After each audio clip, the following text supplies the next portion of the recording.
Welcome back to the Cancer Out Loud CancerCare podcast.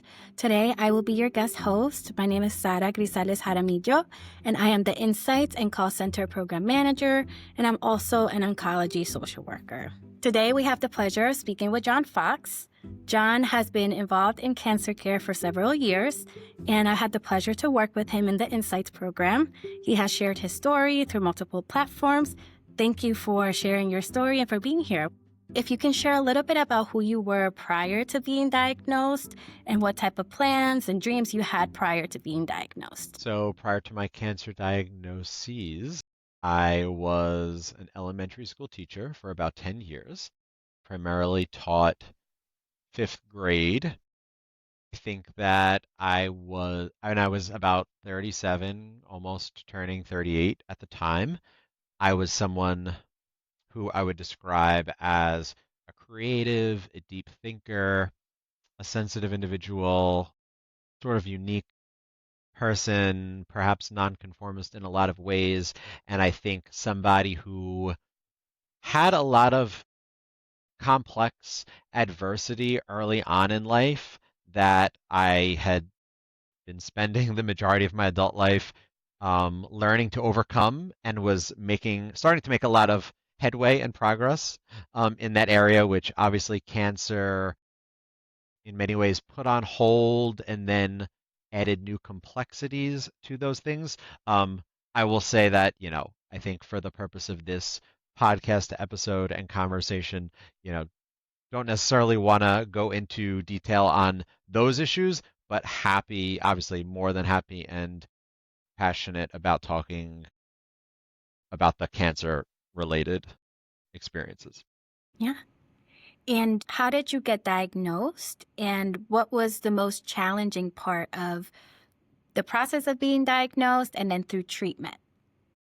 So I was diagnosed because I started experiencing some mild pain that started to persist. In other words, we all get these aches and pains, but in my case, once it became stubborn, you kind of raise your eyebrow and started to feel a little worse. That's when not any cancer related alarm bells went off, but the alarm bells of just, okay, there's something medical going on. I need to see a doctor, etc. Um, that sort of set me down this path of making an appointment with a urologist. One of my cancers was testicular cancer. And even before that appointment occurred, because the soonest available appointment was like 10 days or 2 weeks out, I had another scary incident involving some abdominal pain that actually it went away, but it scared me enough that I went to urgent care the following day on my lunch break at work, and then that led me to they were like, you need to go to the emergency room. Something could be seriously wrong. Still, no cancer-related alarm bells. Just like something is wrong. We don't know what it is. There's no mention of cancer or anything, but that led me to the emergency room. And then even then, in the emergency room, I did a number of tests and things. Still nothing. That was when the first hint of cancer came about, where they did an ultrasound and it was part of the differential diagnoses, but it was like the literally last phrase, like less likely to be a tumor. So, you kind of read the phrase and you're like, but no way, right?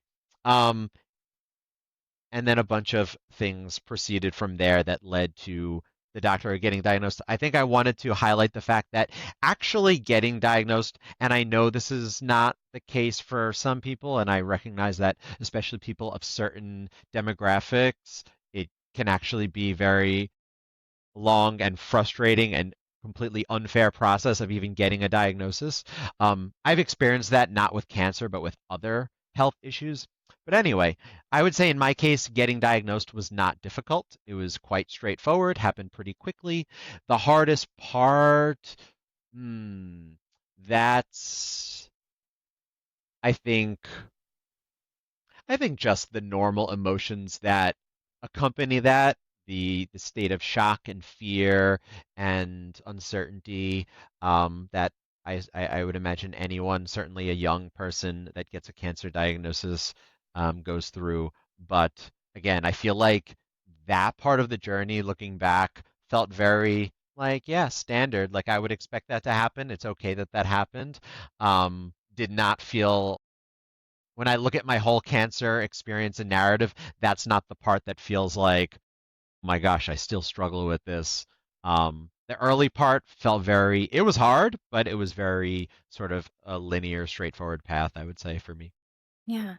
And it sounds like you had supports and things in place that can help you navigate and manage some of the challenges that may come up with a cancer diagnosis and treatments. So I'm assuming that, after completing treatment, there are, sets of challenges that you might experience. But what was that like? Or what is the most challenging thing for you? And when did you complete treatment?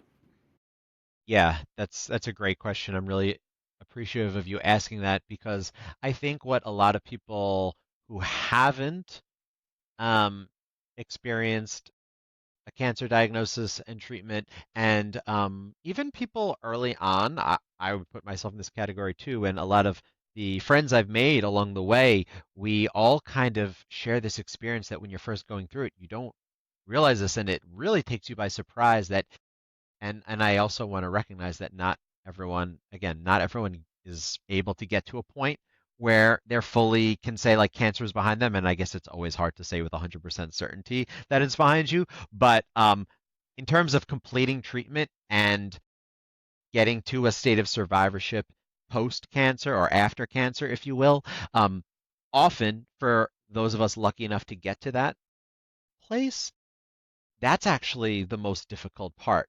Not necessarily physically, although some extreme, extremely challenging physical issues can arise, but certainly psychologically and emotionally. And again, that's not to minimize the difficulty of going through treatment. So it is a very nuanced conversation. But getting back to your question, I would say for me, I completed my treatment in the summer of 2022, which was the same year that I was diagnosed because I was diagnosed February 28th, 2022. So really about six-ish months of treatment for me, or like six-ish months from diagnosis to completion of treatment.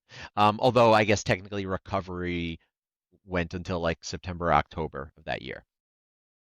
So for me, initially, I would say the recovery, well, the last part of my treatment was a very major surgery.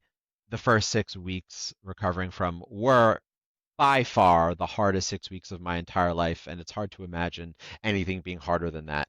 But uh, after that, I felt pretty good initially. I felt that there were some issues, but again, to me, it felt normal to still have some issues in terms of fatigue and physical symptoms and things like that.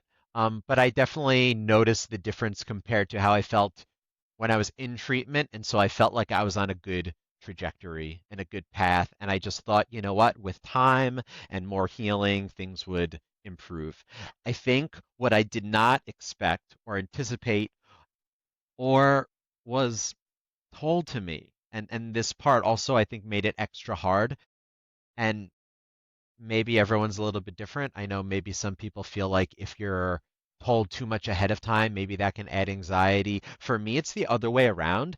I don't like surprises. And to me, when difficult things occur and I was not given any warning and they catch me off guard and it was not expected, those feel extra difficult for me. So I was what I was told, I was expected to have a very smooth recovery. That about, a year later, I would be feeling great and like a whole new person. And actually, in early 2023, I started to start feel like I was starting to feel worse. In a lot of ways, I started to have these other symptoms, and things went even further south as time went on, and essentially, I've been in survivorship for several years now.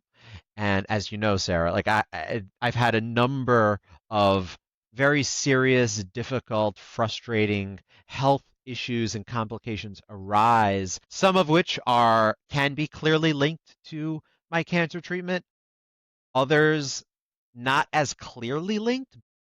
I mean, it's like sort of has to be because areas of my body and my health that I had zero problems with before my cancer treatment. And so I don't think it's just coincidence that these things emerged, these very like rare, unexplainable issues emerged just by chance and not in relation to the fact that my body went through such extreme surgery and chemotherapy, etc. Um, so I think that's like a snapshot of what it has been like for me.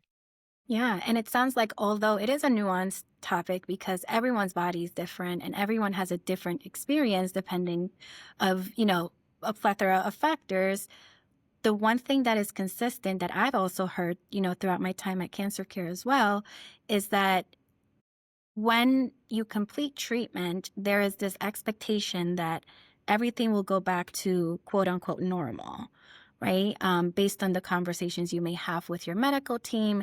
And there's not a clear path of what survivorship might look like or what post treatment might look like. And it sounds like that's the kind of the expectation that you had here. Yes. Okay. So I'm so glad you said that, because I think when you asked the previous question, I had this other whole set of ideas in mind that got lost in the sea of physical distressors that I experienced. But yeah, there is that whole social and social and emotional component.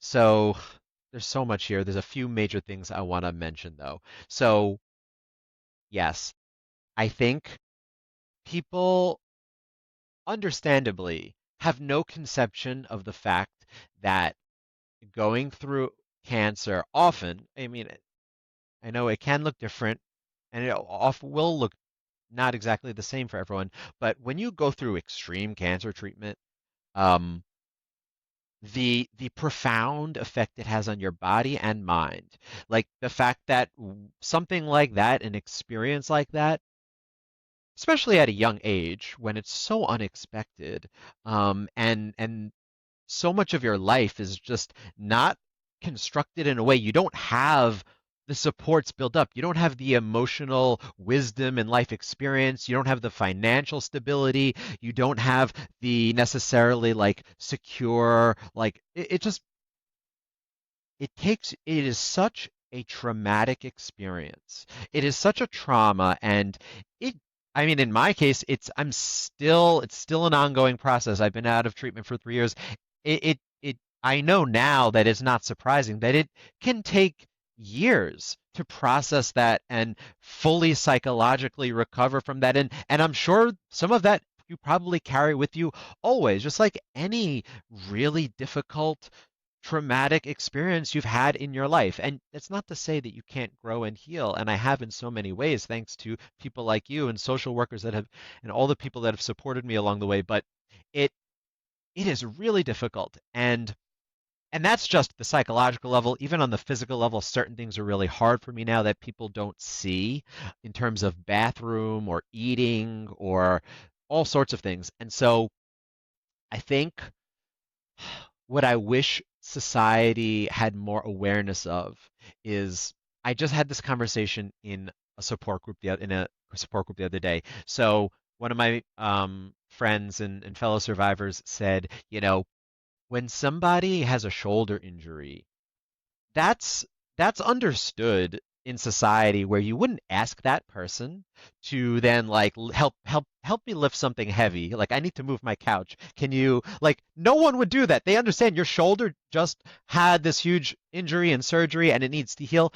So from like the psychological perspective, um if you when you've gone through something like that, there are all these social spaces, whether it's work, whether it's a family get together, whether it's the idea of a long 4 hour car ride where you don't have access to a bathroom and you don't know how your body's going to feel in that confined space, whether it's an event that has so much stimulation and now you're sensitive to too much stimulation. I'm super sensitive to noise now. It evokes some kind of trauma response.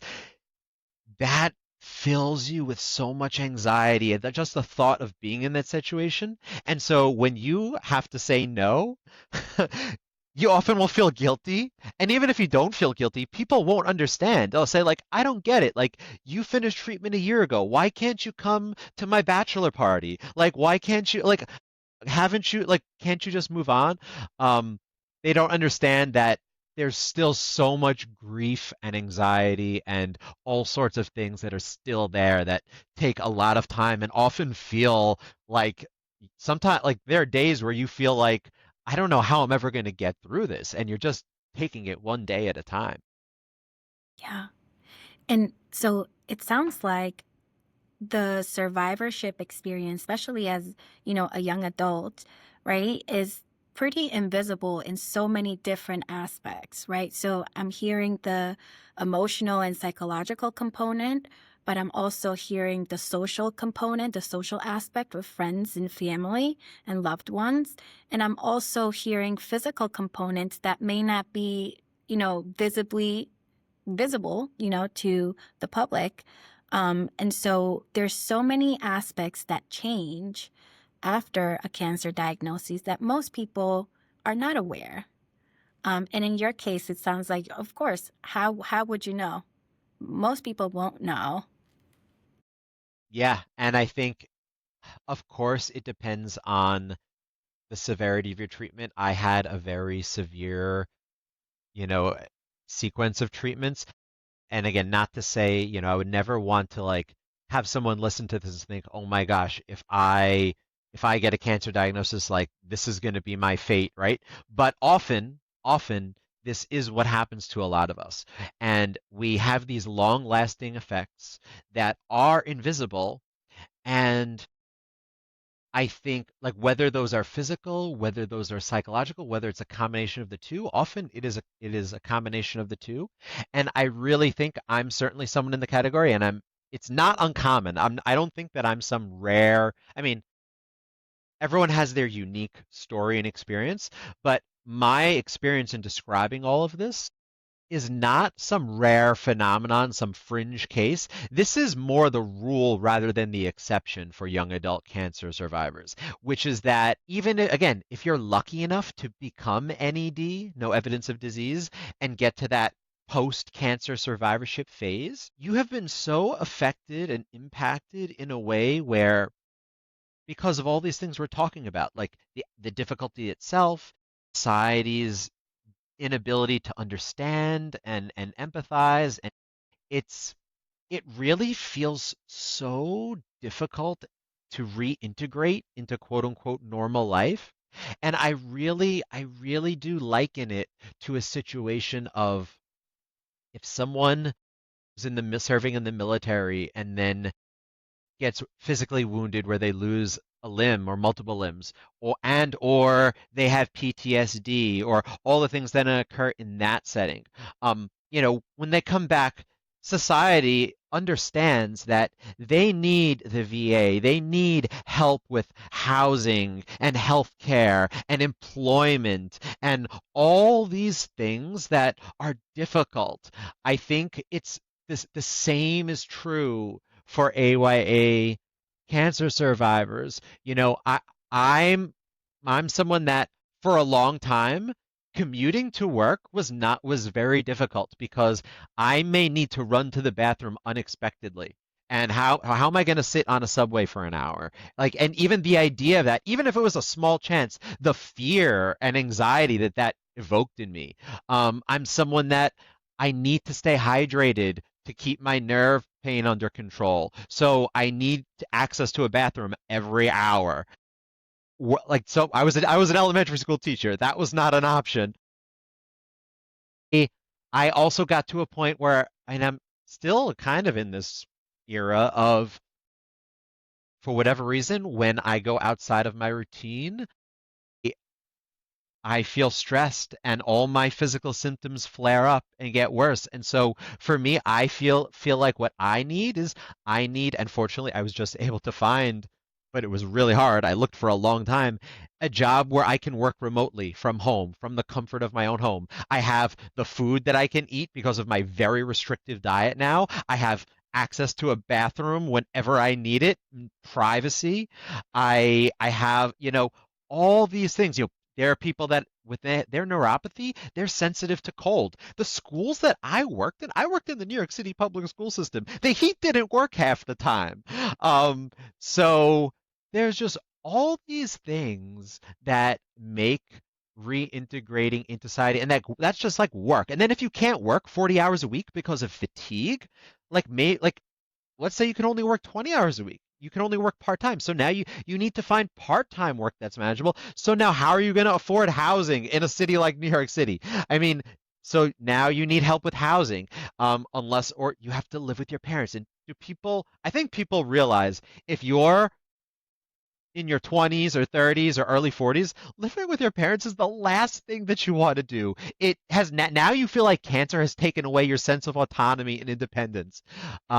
So yeah, these are all of the things that are invisible, and I feel like the supports that we need more of for AYA.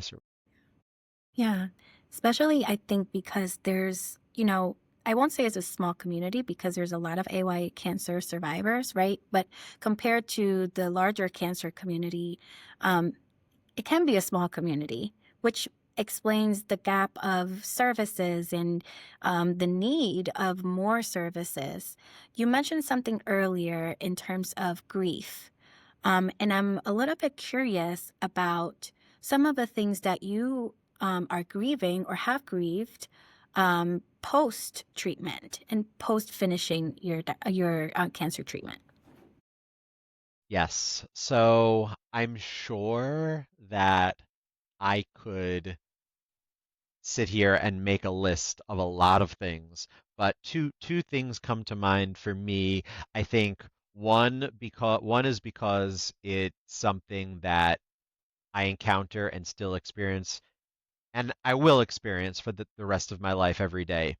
And then the other is something that I've come to upon much reflection, much journaling, much discussion in groups like the ones I've been in with you that you helped lead for us, and the clarity around this. So the first one is I grieve the fact before cancer, I was the biggest foodie in the world. Like I loved food. My mom is Italian, like the way food intersects with family and friends and even just like traveling and learning about new cultures and bonding with people and the way you socialize. And even if it's just sitting down at the end of the day and it was a tough day and it's a source of comfort and peace and joy, and food was such an important thing to me. And now to have, I had something called a Whipple procedure, which is a life-changing operation, forever changes your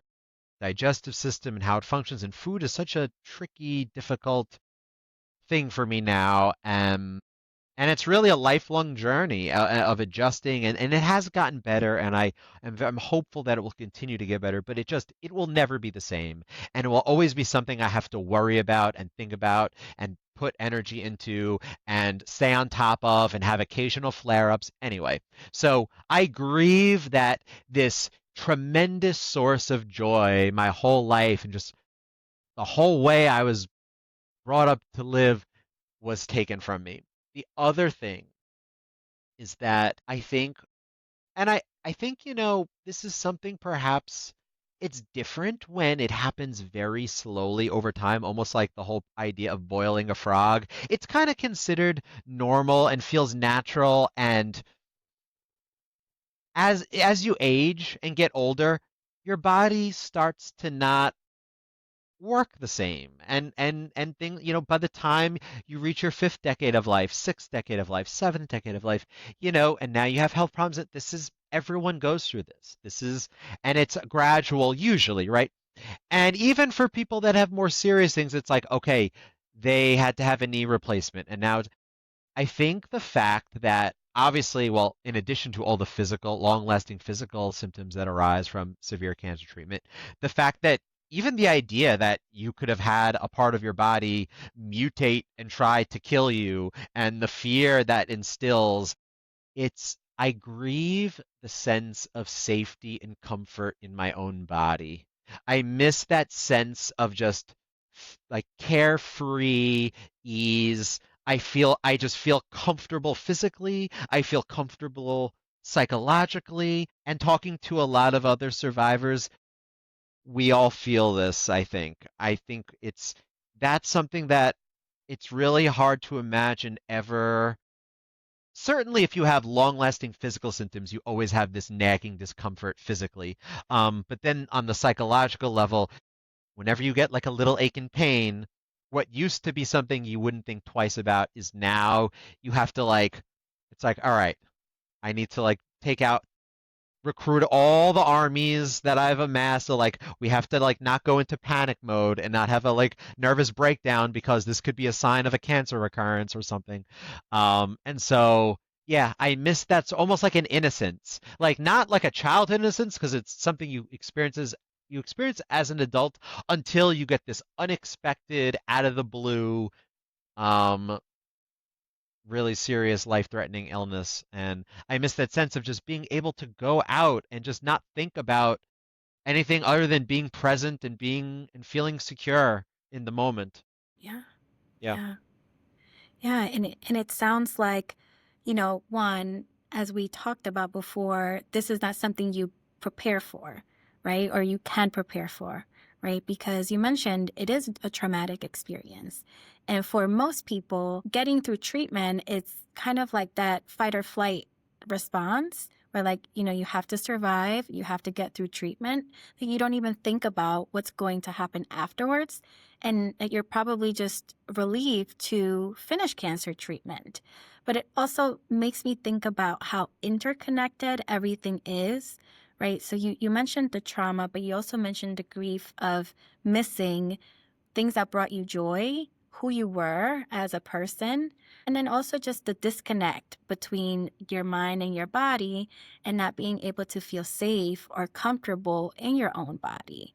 So, in your journey, John, how have you tried to find safety within your body and within your surroundings? Because I think that's also another component, right? Like it's internal, but it's also external because a lot of people don't understand, impacts of cancer. Yeah. Um, it is a great question. I'm gonna take a second to think about how I want to answer this. Um, because a few things do come to mind, but being very honest and vulnerable, I feel like this is something I'm still very much actively trying to figure out. I think one thing that has helped me is journaling. Um, and I've been involved mostly on the participant side, a little bit on the leading slash facilitator side, and happy to say soon much more on the leading slash facilitator side in a lot of writing workshops. The organization that I work for does actually a very specific type of this called healing through writing workshops. And the idea is there's no pressure or expectation to fix the problem or fix the feelings or come to a solution or come to an answer. It's it's just a way of expressing your feelings and experiences honestly and creatively and vulnerably. But that's sort of the magic that without the expectation or pressure of this, often this allows you to reshape your narrative, to discover some new sense of agency that you do have, or maybe you had all along, you just didn't see or didn't consider or didn't tap into necessarily.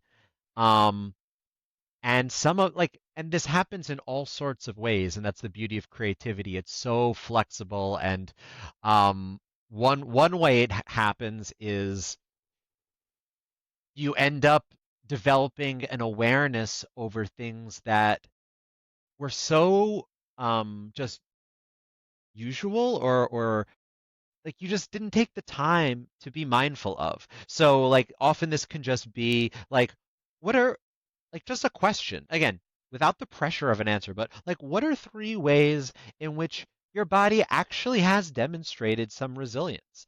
And then, you might be thinking about it, and then you might be like, well, actually, I realized that there was this one thing, and then it makes you realize like, oh my gosh, actually there are some ways in which my body has been resilient, even though obviously there are these other things that have made me feel like my body is no longer resilient. I no longer can trust my body. So exercises like that can help you rediscover trust in your body, can help foster a new kind of trust in your body. Another way this can happen is by reframing things and, where some areas of your life, again, whether physical or psychological, even though you can acknowledge that certain things have been lost or changed, you can then like discover slash focus on new areas of yourself that are also sources of trust, of self-trust and self-love and resilience, and can be cultivated. So I'm not saying it's easy or simple by any means, but there are lots of resources out there, and I think just finding other people who are going through something similar, finding resources like yourself and your organization, helps you navigate it in your own unique way and sort of find, and everyone has their own little things that it's with trial and error, you find help you. And over time, these things build and then synergize with one another. And feel like this is often what the healing process looks like. Again, it's not always easy, and there are definitely peaks and valleys, but that's how it's been for me. And, thank you for sharing that. And I'm really glad that you were able to recognize that you're still in the process of healing, because it's not linear and you're learning along the way. But I'm also hearing that some of the thoughts or things that you've experienced that I've also heard other people experience is, feeling like you can't trust your body, feeling like, maybe some anger, sadness that comes up, and being able to honor that, right, and process it, as well as being able to reframe it and also look at the other side of things. So having a balance of both things, which it sounds like that's what you're describing. And, I recognize that the question that I asked you was a little bit broad in terms of like what has, helped you feel safe. So in thinking about 2022 up until now, what are some of the major shifts that you have found within yourself in your survivorship journey? You know, you and I have gotten to work closely in different settings, so I've seen your process. But what are your thoughts in reflecting back from 2022 up until now as a cancer survivor? Yeah. Um, I think there are a few major shifts that come to mind. I think so. One thing is, I think it's fairly common for survivors, even though they often experience, and I certainly did, this sense of isolation after finishing treatment. Um, because prior to that, like you said, you were just in survival mode. You're also in this like medical bubble. You're seeing your oncologist all the time, your care team. Like you just felt like, even though this sucks, I understand what's going on. This is my life now, and it sucks. And then afterwards, it's very much a sense of, well, what now? I don't like am, and I feel so alone. And people, how can people understand? And I think it can feel very scary, understandably, to step into a space of other survivors, or even sometimes that includes people that are still undergoing treatment, because I think there's an instinct to be like, I just finished treatment. Like, I don't want to talk about cancer anymore. I don't want to be around it. I don't want to.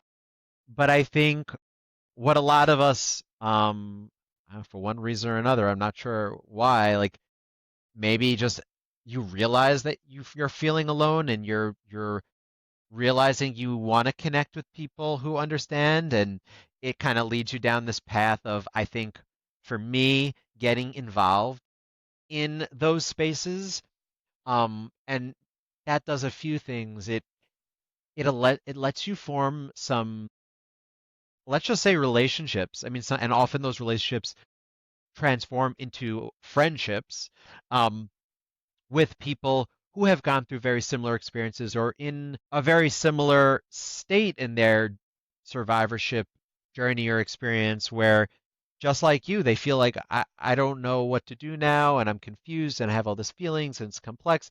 And I think that's tremendously supportive. I think one thing, if there's anything I've learned about the human experience, and I feel like so many of the great organizations out there have highlighted this idea, which is that we can't we can't always change the fact that something is hard or difficult, but we can change the fact that you don't have to do it alone. And I'm gonna start crying and getting emotional because I think life does inherently carry a lot of difficulty and loss and sadness and tragedy and cancer and not cancer related. But I think the whole thing about life and going through it is that forming those relationships with people that are a source of support, and so that you don't feel like you're going through that alone. And I think that is a really unique challenge with AYA cancers because it's such a unique situation. It's unusual. A cancer diagnosis is unique already, and then for it to happen early on in one's life is so unique. And so it's like particularly isolating. So I think connecting with others who have been in that experience and are maybe still in that experience, um, is the biggest thing. And then another thing that leads to is a sense of community. And a sense of community is another thing I think about the human experience that is so underrated and important, and can make all the difference in the world, even in the midst of very challenging things. Um, I think I would just also quickly say in response to your question that um, some big shifts for me were going through the grieving process, and that's something that obviously I was helped with in groups like the ones that you've led, um, because I really had to do that and acknowledge my feelings and sit with them, and like that is what helped me find an acceptance of, yes, like this is a loss, and I have and again, it's not a on or off switch. It's not linear, but it's like this continual practice of, I have to continually practice in acceptance of what I've lost. And it does get a little bit easier over time, not necessarily in a linear way. I definitely have my days where I want to throw a brick through a window. And then also there was something else. Yes, and then this other part, I feel like is this shift is I feel like all the answers I've given you so far have been like thumbs up type of answers, and this answer is like more of a, this is hard. Like it shouldn't have to be this way, but there really is this element I found of self advocacy. Um, I've had to learn to empower myself with knowledge, embrace the fact that I am the true expert in my own body and experience. And if, it's often a very arduous, frustrating, especially in the current medical system and in the insurance system and all the things, um, having to like finding the doctors, the providers, the dietitians, the mental health providers, like all of the things that you need, and all the different subspecialties, and because of all the different areas of your health that have been impacted by cancer treatment, um, the it's very difficult, and it's very easy to feel like you want to give up or have to give up, and it's really hard to keep going. And I think some of the other things that I mentioned also help you continually tap into into that a source of perseverance to keep going. And I think you as you do find providers that are helpful and supportive, like now I have I see a social worker for one-on-one therapy that has been helpful. I see a GI psychologist who has been so helpful. I see and I just found a GI doctor who I finally feel like really listens to me and is helpful. I like all these things, and it was not easy. I had to jump through a million hoops. I had to try on a lot of different providers.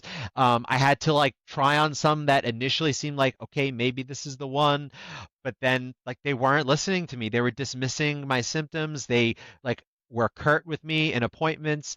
Sometimes I found ones that seemed amazing, but they didn't take my insurance, and the financial burden was just too difficult. So this part is really challenging, and I don't. I wish I had a better answer for you, but I think slowly and slowly, like getting more of those supports in place, those providers that can help you with the areas of struggle, little by little, do add up to a difference in your quality of life. Wow, that was incredibly powerful, John.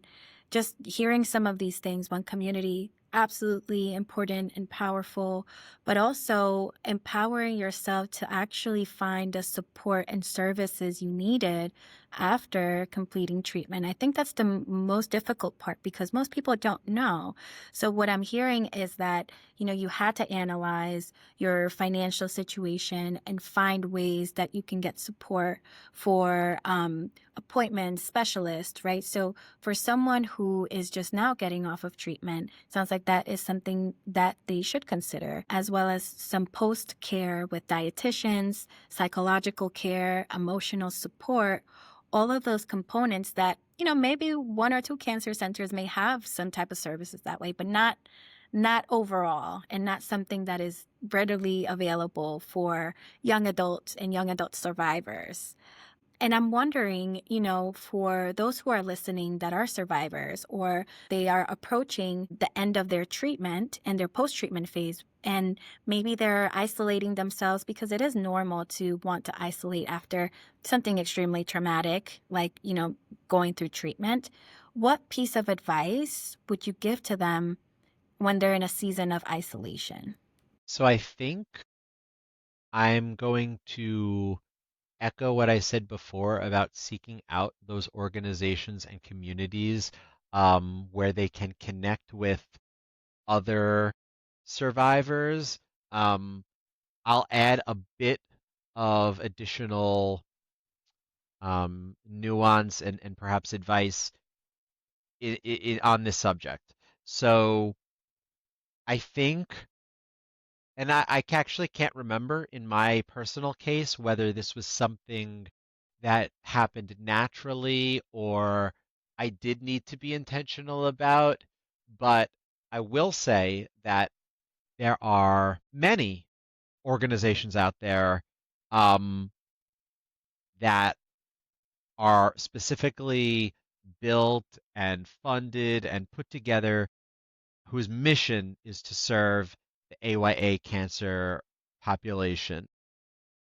And I would say that many of these organizations are great and they all are a little bit different in a variety of ways. And, as someone who has been involved in quite a few of them, I've noticed the little differences, in terms of some just stylistic differences. Like some are a little bit more regimented, which maybe people don't like as much because they can feel like, oh my gosh, well, this seems like such a big commitment, and I don't know if I have that flexibility, or that just feels very I like restrictive to me. Others are more loose and open, and it's just like whatever feels good to you. Turn your camera on, turn your camera off, like what, and that can feel more accessible, but maybe sometimes it can feel a little less organized, and that can maybe for some people that feels like I'm a little lost here. And like, I think certain organizations emphasize certain things more than others, right? Like the one that I work for emphasizes creativity and storytelling, whereas others might, like First Descents, for example, it's more about outdoor adventures, and that can feel, I know for me, that can feel challenging, and I feel like my physical ability is very limited. So I think there are a lot of resources out there, a lot of organizations out there, and even just like involved with one, even if you just like follow one Instagram page or whatever, often you can then get down this whole rabbit hole where you see like all like 20. And by the way, I can contact me. Like there are a lot of us that if you just contact, we can be like, yeah, here are like 15 different organizations, or here is a web page that has 25 organizations that are all different that serve AYA survivors. So I think just being open to trying out different ones and finding which ones best fit your needs and your comfort level. And then the other piece of nuance and advice I'd add here is that if you go to, let's say, a support group or a meeting or an event, or it's like, young adult cancer survivor game night or whatever, if you go and you don't have a good experience necessarily, I would say don't write it off immediately. Maybe go at least one other time because I can think of more than one organization that I love that the very first event I went to, I was like, I don't like this. Like this does not feel good to me. And it just it would just, you know, it was an off night for whatever reason. Like just there are a million reasons why there can be an off night. Maybe the regular host was sick and so they had to pull in a substitute host, or maybe just like that particular night, someone was in crisis and it was a really heavy topic came up and it felt like important to discuss it, even though normally it's a very lighthearted discussion, or the other way around, right? Like, so I would say even if you go to one of these and your first experience doesn't feel like it's super welcoming or just whatever the reason is, like maybe give it one more chance because it could just be a one-off. Wow. That's great advice. And, you know, again, everyone's different, but just setting up those supports for yourself and giving it a try. That's what it sounds like, even if at first you don't like it or if at first it feels off-putting, it could be normal, right? Because you've shared that dealing with change and dealing with grief can come with a lot of different emotions. So that's a great point that you've made. And, just to close here, if you can share a little bit of whether it's a quote, a saying, or something that you've written that has helped you get through difficult times, or things that have been said to you that has helped you through a difficult time. Okay, give me a second to think. Okay, so fun fact about me, I love quotes. And I could choose so many. There's so many I could choose from. So but I'm a bit of a perfectionist to a fault, and I think there's this inclination to be like, I need to think of the perfect quote here. So I'm going to very intentionally resist that impulse and just choose a quote that feels applicable, not necessarily the perfect quote, because it doesn't have to be perfect. Um, but one quote that comes to mind for me is, and I feel a little bad that I can't think who this is attributed to. Um, but it's fine. People can Google it. So the quote is, and I might be slightly paraphrasing, but it's essentially, you can't go back and change the past or rewrite the past, but you can always start today and write the future. Um, and so for me, that saying is just a reminder that yes, the what happened to you can always be sad and may always be sad. Um, but and it's okay to feel sad about it. And I don't think you should deny those sad feelings. But at the same time, your mind is still you can still give your mind permission to focus on the fact that that sadness and all those things that are associated with that sadness are in the past. They are something that can't be changed. And it's sad, but the future still is open. The future is still an open book. And I'm not saying it's easy because the past does affect the future. And like obviously if you have limitations now because of the past, that's going to make it harder necessarily, right? And I'm going to also elaborate here where like again, like maybe like trigger warning, like it's very sad if a lot of people cancer treatment affects their fertility and now maybe they can't have biological children and that's profoundly sad for a lot of people, right? So I don't want to minimize that and I want to acknowledge that it's like it's not like, oh, one thing is the past, one thing is the future, and you can do whatever you want. But there are, even in the context of a future that has been limited by cancer, I still feel like there are boundless possibilities and scenarios and permutations and things that are just beyond human imagination and comprehension that are possible. And I think that's sort of the gift of being human. It's a blessing and a curse. The curse is the fact that there's always going to be loss and sadness and limitation and things feel hard sometimes.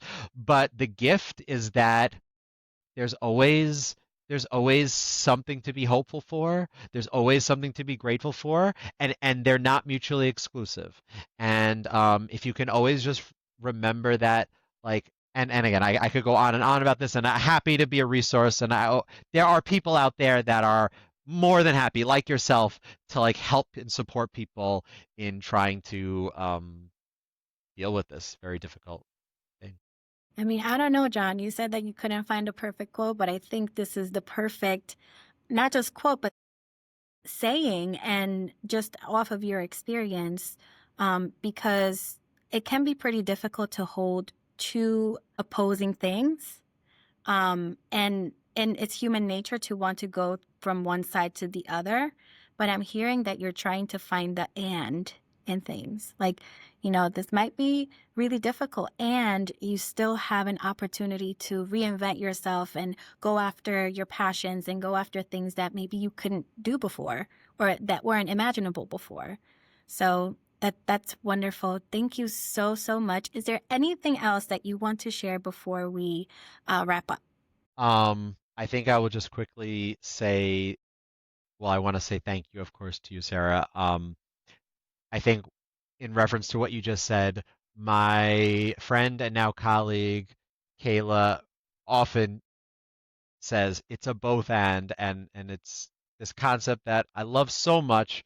And I also now use all the time with my partner who also uses it. And um, I think that going through cancer is something that does all these terrible things.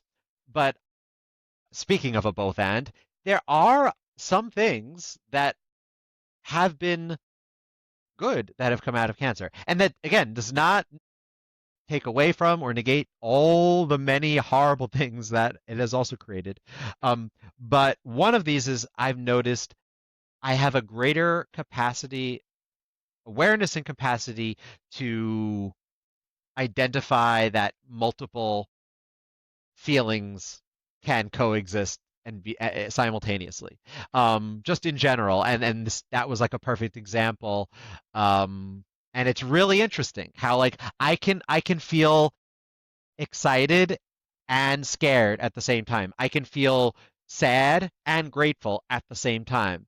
Um, so yeah, it's an interesting observation and point of growth. And yeah, again, Sarah, you are just such a wonderful human being, and thank you for everything you've done for me personally and for what you've done for, I'm sure, so many survivors. And thank you for having me on this episode. Thank you, John. I'm honored and privileged always to have conversations with you and hear your story and multiple aspects. So thank you again. And hopefully we'll have you again in another maybe podcast or other opportunity. So thank you.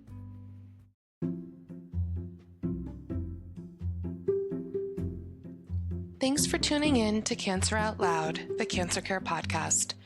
CancerCare is the leading national nonprofit organization providing free professional support services, including resource navigation, cancer-focused counseling, support groups, educational resources, and financial assistance to anyone affected by cancer.